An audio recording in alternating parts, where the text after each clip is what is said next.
আসলে অভিযোগ যাই থাকুক না কেন, আসলে প্রশ্নটা হচ্ছে যে প্রত্যেক অভিযোগের জন্য সাথে সাথে গ্রেফতার করতে হচ্ছে কেন? মানে আপনার গ্রেফতার করারও তো একটা যুক্তি থাকা উচিত। অন্যান্য দেশে আমরা দেখি যে গ্রেফতার করা হয় যখন মনে করা হয় যে কাউকে আসলে বাইরে থাকলে অন্যরা অন্যরা তখন নিরাপদ থাকবে না। কিন্তু আমাদের দেশের প্রবণতা হচ্ছে যে আপনি একদম একটা সবচাইতে তুচ্ছ একটা বিষয় থেকে শুরু করে সবচাইতে গুরুতর বিষয়ের ক্ষেত্রে তো অন্তত সেই ক্ষেত্রে তো যৌক্তিক করা, কিন্তু তুচ্ছ বিষয় থেকে শুরু করে সব ধরনের অপরাধের জন্য আমাদের ইনস্ট্যান্ট রিফ্লেক্স অ্যাকশনই হচ্ছে গ্রেফতার করে ফেলা। সো আই থিঙ্ক এই জায়গা নিয়ে প্রশ্নটা তোলা উচিত যে এটা কেন করা হচ্ছে। এবং এটা কেন এখন করা হচ্ছে, এটা তো নতুন কিছু না। বাংলাদেশে এটা আমরা দেখেই আসছি, গত 15 বছর ধরেও হয়েছে, তার আগেও হয়েছে। যে প্রশ্নটা আই থিঙ্ক সেই জায়গায় আমাদের নেওয়া উচিত যে পুলিশ কেন এইভাবে বিহেভ করে এবং কারা চায় তারা এইভাবে বিহেভ করে, আর যারা আমরা সাধারণ পাবলিক আমরা কেন এটা নিয়ে সোচ্চার হই না। মানে এক একজন বিশিষ্ট ব্যক্তি নিয়ে যখন হয়, এখন হাবিবুল আওয়াল সম্পর্কে হয়েছে, সাথে হয়েছে, আমরা অনেকে এটা নিয়ে কথা বলবেন, আবার কেউ কেউ মনে করবেন যে না, ওয়াই নট, মানে যেহেতু তারা মনে করছেন ওনারা অনেক খারাপ কাজ করেছেন, নির্বাচন যেভাবে পরিচালনা করেছেন অথবা করেন নাই। আম সো প্রশ্নটা হচ্ছে যে মানে আমাদের অপেক্ষা করা উচিত না বিশিষ্ট ব্যক্তিদের ক্ষেত্রে এগুলো হওয়ার জন্য? প্রত্যেক ঘটনা নিয়ে আসলে কথাটা বলা উচিত, বাট এটা নিয়ে আনফর্চুনেটলি আমাদের সেরকম কোনো মনে হচ্ছে না। আপনাদের মিডিয়ারও খুব একটা ইন্টারেস্ট আছে, আর আমাদের সাধারণ নাগরিকের খুব একটা ইন্টারেস্ট আছে না, নাগরিক সমাজে আছে কয়েকটি মানবাধিকার সংগঠন বলতে থাকে, এর বাইরে কোনো আলোচনাই নেই আর কোনো আমি ব্যবস্থা। একটু আসলে এই আলোচনাটা যেতে চাই, আপনি যেহেতু এটা একটু বুঝিয়ে বলবেন।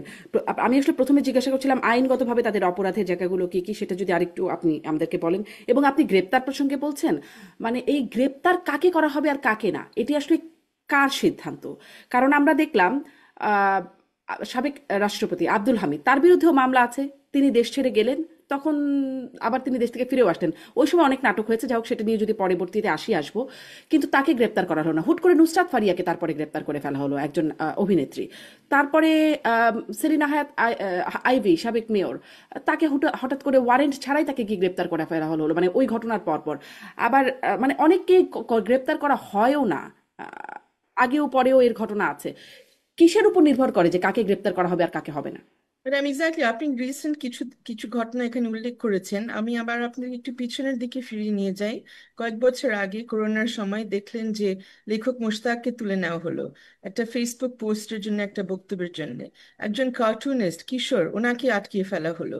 তখনও কিন্তু খুব বেশি লোকজন কথা বলেনি এবং সেম প্রসেস ফলো করা হয়েছে। ইনফ্যাক্ট আরো বাজে প্রসেস হলো, মধ্যরাতে তাদেরকে নিয়ে ফেলা হয়েছে, জেলখানায় ফেলে দেওয়া হয়েছে, মুশতাক তো মারাই গেলেন জেলখানার মধ্যে ওই অবস্থায়।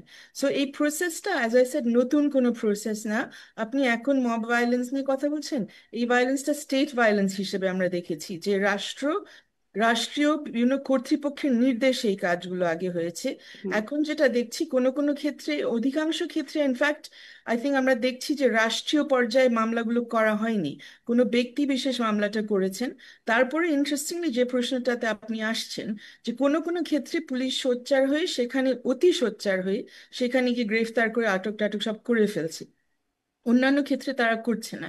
এর মধ্যে রাষ্ট্রের বিষয়টা যদি আমরা দেখি, সরকারি পর্যায়ে একাধিকবার পুলিশ কমিশনারের কাছ থেকে, আইজিপি মহোদয়ের কাছ থেকে আমরা দেখেছি বিভিন্ন ধরনের প্রজ্ঞাপন জারি করা হয়েছে, বিশেষ করে জুলাই হত্যা মামলার ক্ষেত্রে বা জুলাই কেন্দ্রিক যে কোনো মামলার ক্ষেত্রে, মানে জুলাই অগস্টের সময় আন্দোলন কেন্দ্রিক যে মামলাগুলো, যে এমনি এমনি কাউকে যাতে গ্রেফতার না করা হয়। দুর্ভাগ্যবশত এবং আমরা সেটা একটা প্রচেষ্টা ছিল যাতে এই ধরনের হয়রানিটা একটু কমে, যাতে যে কথাটা একটু আগে আলম সাহেব বলছিলেন যে বিবেচনা করে তদন্তপূর্বক তারপরে যাতে গ্রেফতার, যদি প্রয়োজন হয় তারপর গ্রেফতার যাতে করা হয়।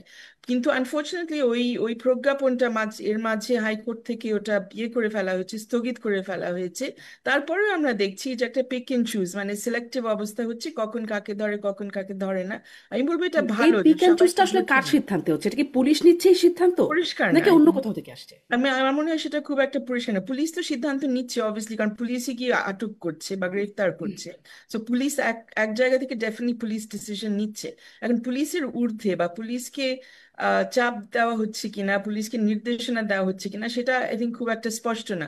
যতবার এগুলো নিয়ে কথা হচ্ছে বিভিন্ন মিডিয়াতে বা অন্যান্য জায়গায়, তখন আমরা দেখছি আহ, বিভিন্ন উপদেষ্টা যেমন বলছেন যে আমরা তো সিদ্ধান্তগুলো নিচ্ছি না, আমরা তো গ্রেফতারগুলো, মানে আমরা তো মামলাগুলো করাচ্ছি না বা করছি না। কিন্তু কেন ওনারা রোধ করতে পারছে না, সেটা আরো রহস্যময় একটা ব্যাপার।